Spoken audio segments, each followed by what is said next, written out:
Greetings, I am Keisha Nelson, the Director of Education and Outreach for Howard University Television. And I'm so excited to share that we recently celebrated Black History Month in partnership with Maryland Public Television. We screened the film, The Inquisitor, a film that celebrates the life and legacy of groundbreaking activist Barbara Jordan. To follow the film, we had an insightful conversation with two amazing dynamic women, the leader of the School of Communications, the Dean, Dr. Kimberly Moffitt, and Professor Dr. Christine McWhorter. Now, we're going to take a look into their insightful conversation. Sit back or lean forward and enjoy. Good evening, and welcome to our conversation on the life and legacy of Barbara Jordan. Our intent with this chat is to explore Barbara Jordan's impact, her leadership, and lasting legacy. As you heard from my bio earlier, I am also a member of Delta Sigma Theta Sorority Incorporated, as was Barbara Jordan, and I recall learning about her extensively as well as being impressed by her command of speech. And so I want to start there by asking you, Dr. McWhorter, what made Barbara Jordan's voice so powerful, both rhetorically as well as morally? The thing about Barbara Jordan is that she refused to buy the lie or sell the lie that America has fulfilled all of its promises. There is a nationalistic fairy tale that America requires its inhabitants to believe and live out. That is that we are who we say we are, and we do what we say that we'll do. And if you don't follow that, if you don't purport that, if you don't live that and report it back, there's backlash, there's retaliation. And so her boldness in being honest about where America was at the time, and I'm sure you guys have noticed there are so many reflections to where America is at today. For sure. But her honesty about that, I think, makes her so morally honorable that she can be a Black woman and walk into that space in a room full of white, powerful men, command the room and tell the truth about that. And so I think morally, that is something that we all can look forward to. In addition to that, rhetorically, the fact that she came and she was prepared and that she was able to command a room, that she was able to arrest the public in the way that she spoke, that speaks to her preparation there at Texas Southern. That speaks to her commitment to excellence and the way that she knew that she had to show up as a Black woman. So I think it's this idea, and I think we've all heard this idea as we were coming up. When you're a Black or when you're a Black woman, you have to work twice as hard to get half of the way. We saw in the documentary where her preparation really placed her in the place where rhetorically she was persuasive, where she didn't rely on passions, she said. It was reason that brought her to the place where she needed to be. And so I think one of the things we can take from that is not just having the right message, which is something that I think we're really good at Howard. We're really good at understanding the truth and why we show up but it's more of how we show up as well. That we need both to be to bear the truth, but then also to do the preparation so that we can have the skill to relate the truth to the public. Yeah, and I think that preparation actually is what added to her intimidation factor, right? That Absolutely. Individuals expected her to come in as a professional, but she seemed to take it to another level. Yes. That was almost untouchable by a lot of others who were responding based on emotion versus the facts, as she was very clear in communicating that this is about the data that I want to speak to, or those documents, such as the Constitution, that I'm responding to. And that's what I will lean on instead of just trying to arouse individuals to support or believe in what I'm talking about based on how they feel about it. Absolutely. And I do think that that was very effective on her part. So that takes me to my next question then. So let's talk about that model of integrity that she had, and what does that say, or how does it speak to the challenge of today's media landscape and where we are? Today's media landscape is not very interested in truth. Is not very interested in justice unless the carrying out of that justice is entertaining. Then we want to see it, right? But in truth and justice, it takes a person with that boldness and that ability to stand up. And so when we think about our media landscape, a lot of things that come to mind are the passions that you spoke about. Our media is very sensationalist. Our media is more about engagement. Our media is interested in arousing anger and sadness and fear. And as you mentioned, Barbara Jordan was not about that. I loved that scene in the documentary where she said, everybody else heard Nixon say, "I am not a crook." And that's enough for me. Why would you say that you're not a crook if you're not a crook? Obviously, you're a crook. She said that wasn't enough. I need the evidence. Show me the tapes. And so once she had that, she was able to move forward in everything that she had documented. And I would say even go past just innocent or guilty, but to that teaching mode of these are the rights that we're supposed to have. This is what the Constitution says. I think that is integrity to a T, to be able to stand up for your principles, to be able to pull from the document that you believe in, that you value, even while holding it accountable, and to teach people not just that this is wrong, but this is where he has violated the rights that we are supposed to have. So all of those, she embodies all of those things, and I think she's a model for us as we do social justice work in this time. So yes, you're exactly right, but we see so many utilizing the same document and still saying very different things. Absolutely. So her perspective, though, was very much to lean on those documents and interrogate the actual words. Even when she makes reference to, I wasn't in it. Yes. I wasn't in this document originally, and it took the 13th and 14th Amendment to then include me. But even still, we see so many examples where someone can read the 13th Amendment and interpret it completely different. Yes. And so how do we still understand that as being a part of her integrity and what we aren't doing in the media today? I love that. I love the title of this idea of her being an inquisitor, because there's a duality there, right? In her saying, I believe in this document, and using it as a mirror to show us this is where we should go. I think in today's politics and today's media, you see one or the other. You see people, nationalist people saying America is great. There's no other country. God bless America, nowhere else. And then you also see people say America is lost. America is not upholding its promises.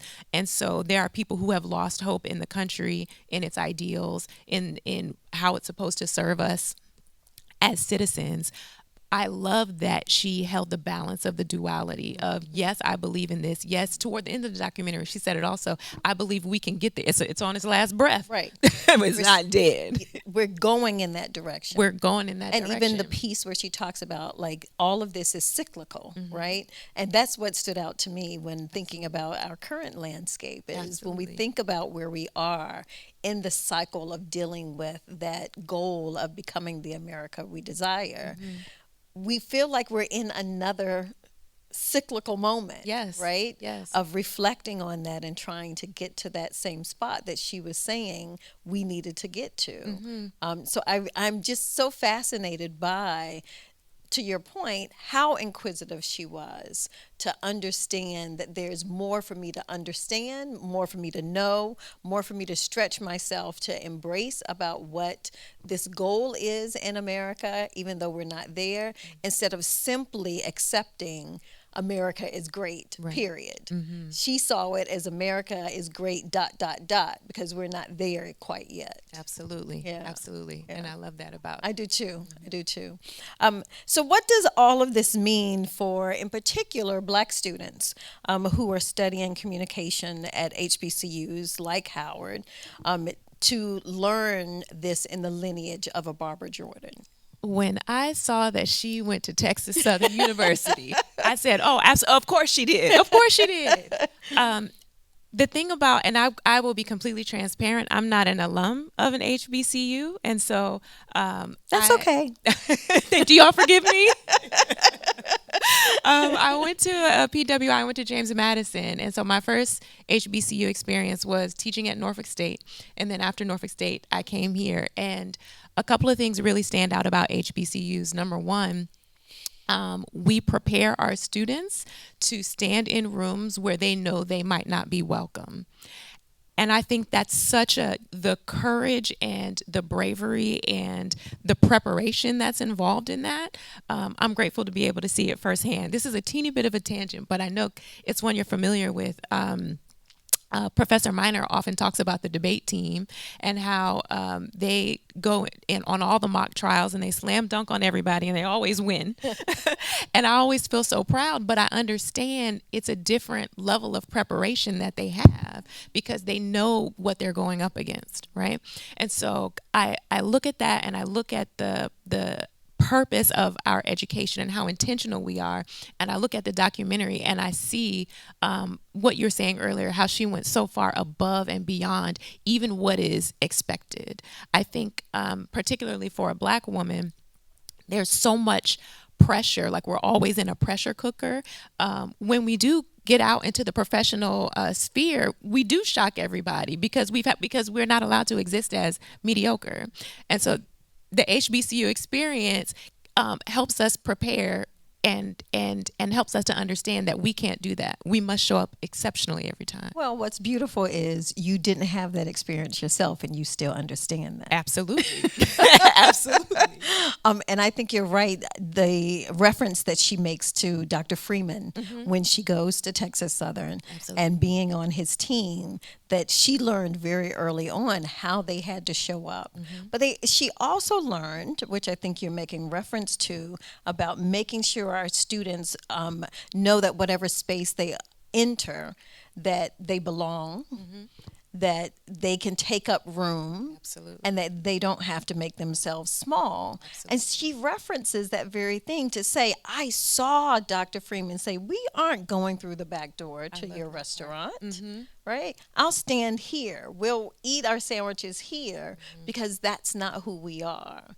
And I think our experiences of what we're trying to do for our students is just that, to let them know it is perfectly okay to take up space in whatever room that you enter. You know, similar to, as a tangent, I have two children, and I remember finding a hotel key card at a Marriott that said on the bottom of the key card, walk in like you own the place. Ooh, I love that. And I went back to the front desk and I said to the clerk, I need a second one of these cards. And she said, is something wrong? Is your guest not able to get in? And I was by myself, but I said, no, I just need one that has the same expression on it. I took those two keys home. My children at that point were 2 and 4 years old. I framed them and put them in their rooms. Yes. And it became a nightly affirmation for them. Oh, yes. To make sure they understood that when mommy said, and we always, they would respond, walk in like we own the place. Woo! Yes, that is so powerful. And so I am a Howard alumna. Yes. At least my PhD, but I come from a family that believed in HBCUs. And so even after having this experience in my PhD level, I still had the same experience that our 18 to 22-year-olds had, to make sure that a space was created for me and that I was prepared for those spaces. So I think you're spot on about why it's so important that we do the work that we do at any of our HBCUs, but even more so in the field of communications, to make sure our students know the power of their voice, the level of agency that they can bring to a space, and making sure that they are comfortable in their own skin wherever they show up. Absolutely. Yeah, yeah. We're going to stop because we'd love to hear from some audience members. If you're interested in asking a few questions, I've got one more that I would love to pick your brain on. Okay. As someone is coming to the floor, I will say to you, I will ask very quickly, talk to me. We both do similar work in terms of like this mediated representations and portrayals. I'm really curious what you think about how the film talks about Barbara Jordan and how she was portrayed. We hear just a snippet of it in terms of some of those words that get used to describe who she is or what she was like. What do you think that did to shape public perception of her leadership? Oh, goodness. I think a couple of things. She had to navigate so many layers of femininity, womanhood, and race, and sit at the intersection of that. When just talking about being a woman, when Barbara Walters said, "Well, don't you plan to get married?" It was a shock to me. And I'm approaching middle age, and I was still shocked because what do you mean? Why does that matter? Why does that matter? And so her having to navigate that publicly, and then also navigate the fact that she's not only should she have been there for her professional career, but she now has to navigate on national television that she doesn't fit into the heteronormative rules in of the society 70s. in the 70s. And so having to navigate all of that, I'm sure was treacherous. And even in the film, it talked about how the public was harsh on her. And I saw some of the things that were written. She looked like a mammy, and that she was dark-skinned, which, of course, is a colorism issue even within the Black community. That's right. So there's all of these layers as she's trying to do the work of an advocate, to do the work of a lawmaker, but she's navigating all these layers in between womanhood and race. Yeah. I admire the fact that she did it so deftly. I admire the example that she set, that even if everyone is looking at you having XYZ expectations, that doesn't mean that you have to perform according to those. You can do the work that you came to do. Yeah. And it was also interesting, as an extension of that, the conversation about femininity, right? Or about being a feminist. Yes. Because we were talking about being in the midst of the feminist movement, a very heightened part of the feminist movement, right? And yet and still she was comfortable to separate herself from that and say, that's not who I am, because yes, I'm a woman and I believe in and take stances on behalf of, but that's not where I have to situate myself. Absolutely. Yeah. When she's, I know I keep quoting part, but I really did love the documentary. When she said, when I wake up and go to work, it benefits those communities. I thought that was such an excellent frame of mind, because I think that's true of us. I think that when we embody our mission and when we do our purpose, if it is beneficial for our communities, then it is. Then we don't have to align to identities that the press or that the public or that anyone else wants to put on us, right? We put out in the world where we feel comfortable and what is beneficial. Yes, yes. Did we have a comment or question from the community? Yes, please. I think this theme is coming up, and you all talked brilliantly about the parallels of then and now, and also how Barbara Jordan, having multiple identities that she carried with her, but didn't always necessarily feel obligated to lead in the spaces that she was in. And as you all are leaders here at the university, having a lot of influence on the next generation, and you all chatted a little bit about the power of HBCUs having to really gird up Black students. How do you balance that girding up with the audacity that, we ought to have to be able to come into a space owning who you are, owning your identity as a Black me woman, but also not letting that drive me to seeking out causes that only serve those specific demographics, that I can be able to care about being other parts of who I am. Maybe I care about being a mom, or maybe I care about being an environmentalist, or these other parts. I have a couple of thoughts on that. That was such a good question. My first thought is, what I tell my students is that whatever you do to the least of these, you do for everybody. If you create what am I trying to say? If you create an accommodation in a curb so that someone with a wheelchair can get up that curb, that also is going to benefit people who don't necessarily have a disability but have other uses for that curb, who want to roller skate up, who have arms full of stuff, who need that for multiple reasons. And so one of the things that I am grateful to be able to teach them is that for marginalized populations, a lot of times we're thought of as last. But the issues that are solved for us are solved for everybody on up the chain. And so that's one way I teach my class, that serving and being missional and being purposeful is good for America. I don't necessarily subscribe that we only are fighting for Black America. We are fighting for America, and we are Black, and in so doing, it's going to benefit the whole country. The other thing is, as I said, I didn't come from HBCU land, but I did learn a lot about intersectionality once I came here. And I identify with what you say earlier. That resonates with me.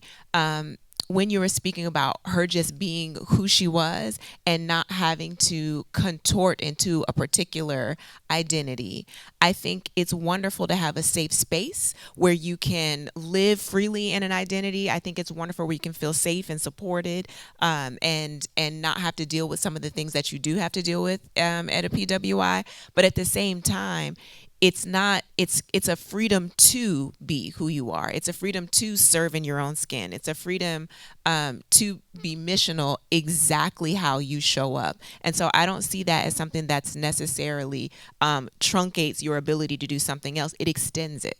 It means I can do this and that. Absolutely. And I think that's exactly how Barbara Jordan would have saw it as well. Thank you so much for this conversation. This was great.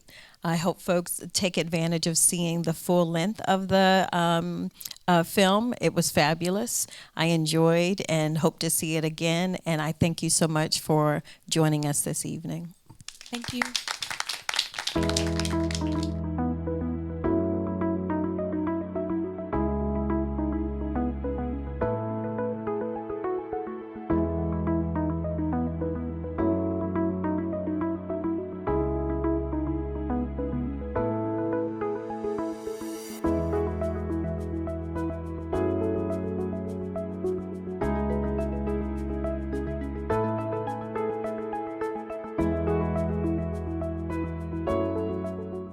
Barbara Jordan. Growing up in Texas, I've always known the name.